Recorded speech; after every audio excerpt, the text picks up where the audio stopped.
अस्सलाम वालेकुम। लाखों करोड़ों दरूद सलाम आप आकायद वो जहां सल्लल्लाहु अलैहि वसल्लम पे और आपकी आल पे। एक बहन ने अपनी आप ही तीसरा बयान किया। इरपरेशि साहब, पिछले साल रमजानुल मुबारक में मैं बेहद परेशान थी। मेरा मंगेतर पिछले 6 माह से दूसरे मुल्क काम के सिलसिले में जा चुका था और बाहर जाके सिर्फ इस दौरान उसने एक दफा इससे रब्ता किया।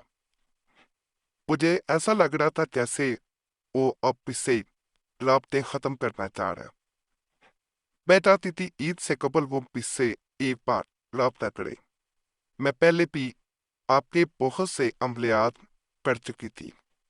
इस दौरान मैं आप पे चैनल पे आई और बहुत से मैंने एक सुनने वाला लतीफ़ा किया जो कि आपने फरमाया था कि इसे सुन के जो हज दो उसके लिए दुआ की जाए, अल्लाह के फजल से वो दुआ कबूल होती है।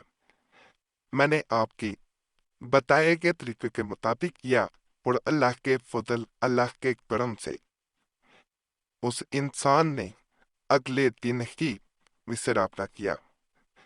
वरना पीपड़ेशी साहब मैं इस हद तक परेशान और मायूस हो चुकी थी कि मुझे किसी ने बताया था कि मेरे मुनकेतर ने कहा है कि वो अब कहीं और शादी करेगा, यानी वो कहीं बाहर बोड़ी से शादी करना चाह रहा है।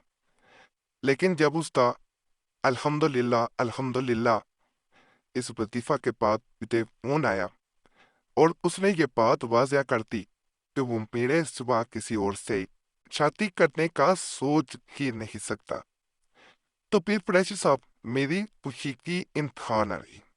मैंने पहले भी इस लड़के से मंगनी आपके वज़ाइफ की बदौलत की है।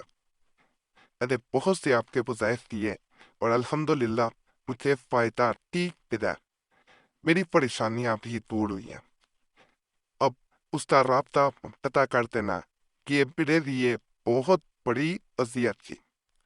लेकिन जैसे ही उससे राब्ता हुआ तो मुझे इस बात का अंदाज़ा हो गया कि आपके अमलियात में कोई न कोई खास बात है।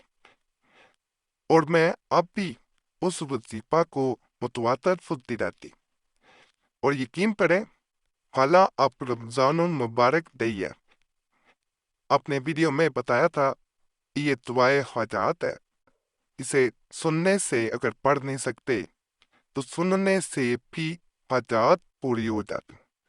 बाज लोग पढ़े लिखे नहीं होते, पुराने पाक पढ़ना नहीं जानते होते, तो वो लोग भी इसे सुन सकते हैं। एक भाई ने इसी तरह अपनी आप ही तीसरा बयान की थी। इरपड़ेजी साहब, मैं पिछले 3.5 साल से यहाँ तबीयत में था। यहाँ एक कंपनी में मैं काम करता था और मुझे वापस किए हुए और अपने बीवी बच्चों को देखे हुए अब काफी अरसा हो चुका था। इंसान की यही ख्वाहिश होती है कि वो जिनके लिए मेहनत करता है, जिनके लिए कमाता है, वो उसके सामने। ईद आने वाली थी। मैंने कंपनी में छुट्टी के लिए दरख्वास्त दी तो कंपनी ने छुट्टी देने से इनकार कर दिया।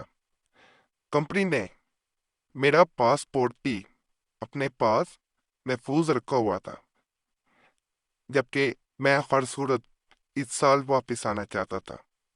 मैं अपने बच्चों को ईद पे एक बार देखना चाहता था, मगर अफसोस मेरी कोई कोशिश भी काम न आ रही थी। मैं आखिरकार इस साल भी छुट्टी ना मिलने के बाद मायूस होने लगा। लेकिन अल्लाह की रहमत से कभी मायूस नहीं होना चाहिए, इसलिए हर बार मैं अपने आप को हौसला देता और साथ कहता कि अल्लाह जरूर मदद करेगा। इसी दौरान मैं आपके चैनल पे आया। वहां मैंने एक वजीफा देखा जिसके बारे में आपने कहा था कि अगर कोई इंसान किसी परेशानी में है, मुसीबत में है, कोई हाजत है, कोई मुराद है, कोई मकसद है, पूरा नहीं हो रहा, तो इसको सुन ले। अल्लाह के फजल से उसकी मुराद पूरी होगी, मुश्किल हल हो जाएगी। मैंने आपके بتائے گئے طریقے کے مطابق اس کو سنا، اور اللہ کے فضل سے اس کمپنی نے میری چھٹی منظور کر لی، اور الحمدللہ میں نے عید پاکستان آ کے کی منائی۔ تو جو لوگ بھی پریشان ہو، کوئی بھی مسئلہ ہو، ایک دفعہ اس کو سننا ہے اور اپنی حاجت یاد کرنی ہے۔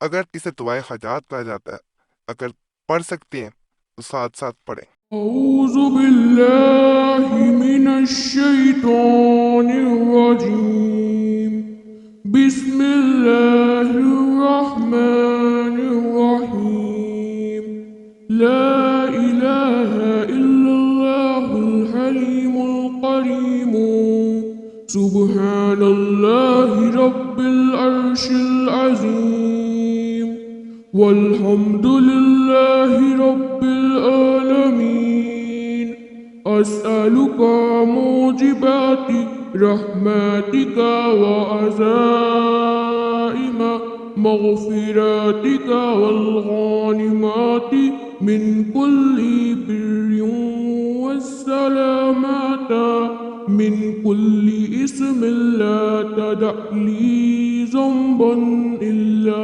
غفرته ولا هما إلا فرجته ولا حاجات هي لك ريدا إلا قضيتها يا أرحم الراحمين صدق الله العظيم۔ باقی اللہ سب پہ فضل فرمائے، سب پہ رحم فرمائے، سب کی نیک حاجات پوری فرمائے۔ چینل سبسکرائب کر دیں، ویڈیو لائک کریں اور گھنٹی کے نشان پہ ضرور دبائیں، اور دوسروں کو بھی اپنی دعاؤں میں یاد رکھیں۔